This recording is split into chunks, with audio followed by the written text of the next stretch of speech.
It's difficult to picture anyone other than Harrison Ford as Han Solo, but during the 70s, every major Hollywood studio wanted Pacino in their movies, and Lucasfilm was no different. George Lucas offered the part to Pacino, and the Godfather actor turned it down. He had nothing against The Smuggler or the film, he just had a lot of other projects to choose from, and Star Wars wasn't high on his list. Pacino told MTV News, "It was at a time in my career when I was offered everything. I was in The Godfather. They didn't care if I was right or wrong for the role, if I could act or not." He also added that he didn't understand the script when he read it, and it was another missed opportunity. Seeing as Star Wars is now one of the biggest franchises globally, it definitely seems like a missed opportunity.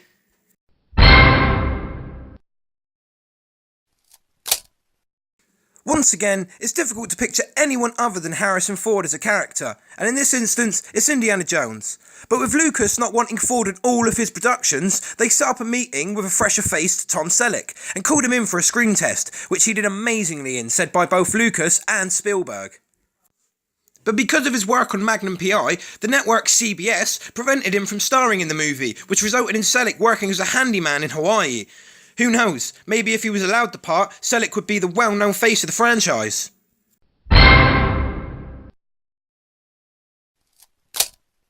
It turns out that the 8 Mile actor Eminem was offered the leading role in the sci-fi film Elysium, but he turned it down, because the film wasn't being shot in Detroit.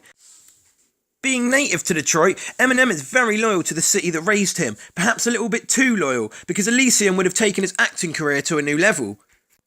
This evidently led the role being offered to Matt Damon, who said yes and accepted it. Unfortunately for Eminem fans, he has no rush to return to the big screen. There are some things in the works, he said, a couple of scripts. I guess it's more so of just waiting now to see how they come together. What do you think? Would Elysium have been better or worse located in Detroit starring Eminem? Let me know in the comments what you think.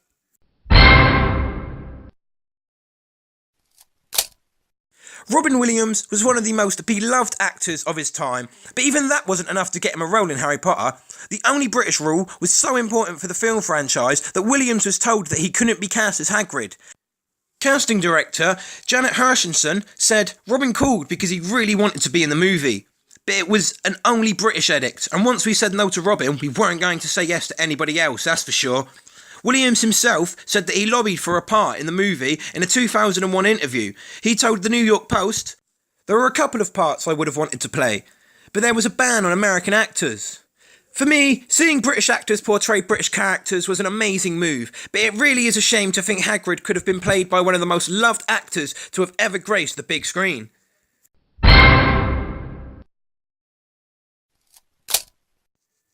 Robert Downey Jr. is so memorable as Tony Stark that it's hard to imagine anybody else playing that iconic superhero. But at one point in time, Tom Cruise was considered for the role. In 2004, Marvel Studio executives Kevin Feige said there have been discussions with Tom over the last several years, and there are a number of factors involved. Yet the rumours which circle Cruise becoming Iron Man are not entirely true. In an exclusive interview with thecomicbook.com, Cruise talked about almost becoming the hero, saying he was not really close, and that he loved Robert Downey Jr. He also couldn't imagine anybody else in the role, and I think I agree with you there, Tom. It is absolutely perfect for him.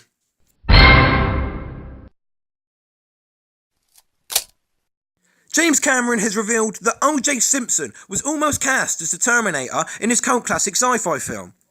The acclaimed director launched the acclaimed franchise in 1984 with Arnold Schwarzenegger cast in the iconic role as the killer T-800 cybernetic android. But originally, Orion Pictures co-founder Mike Medavoy offered the part to now disgraced former NFL player and actor O.J. Simpson. It was Cameron who stopped this choice of casting, pointing out it could alienate audiences to have an African-American man play a character intent on murdering a white woman, even though it is a fictional story about a time-travelling cyborg. Yeah, I think I agree with Cameron on this, especially considering what happened with Simpson a few years later. Good call, James.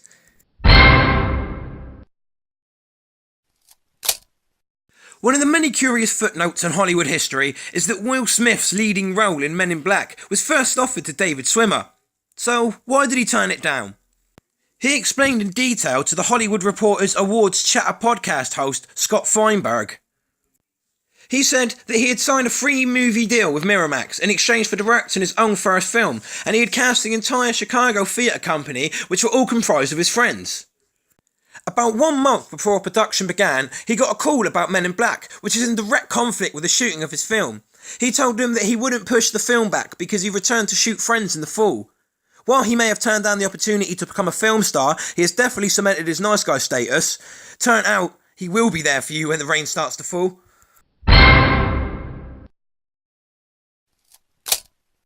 Jim Carrey as Captain Jack Sparrow? Doesn't quite fit if you ask me, but that was nearly the situation that unfolded. So what actually happened? Beginning in 1994 with Ace Ventura, Carrey had hit after hit, winning 2 Golden Globes for Best Actor. Johnny Depp, however, was rarely seen or heard of, so it made much more sense for Disney to offer the part of Captain Jack Sparrow to Jim Carrey. But yet, it wasn't meant to be. Conflicts of schedule led to Carrey rejecting the part, as at the time it was between Pirates and Bruce Almighty, which is one of his greatest hits to date, so it worked out well for both Carrey and Depp, as this role revitalised his career and it has once again made him a top-billing actor.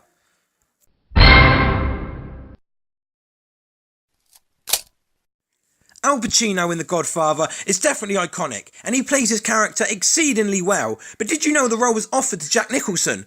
In 2004, during an interview with Movie Line, he said that he passed on the iconic role because it wasn't his to play. He said, "Back then, I believed that Indians should play Indians and Italians should play Italians. There are a lot of actors who could have played Michael, myself included, but Al Pacino was Michael Corleone. I can't think of a better compliment to pay him." What do you think? Is Al Pacino the perfect actor for the part, or would Jack Nicholson's eccentric personality have shone through? Let me know what you guys think.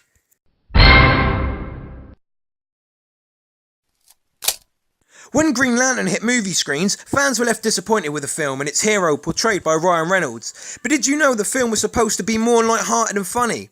Hal Jordan was supposed to be played by Jack Black. Black said, "There was a really funny script, an awesome script that I wanted to do by the genius Robert Smigel, but they didn't want to pull the trigger. They were making zillions of dollars with all their other superhero movies. They didn't want to mess with the formula." Considering how much Green Lantern flopped, I would have loved to see Jack Black's take on the character. Maybe then the film wouldn't have been so bad.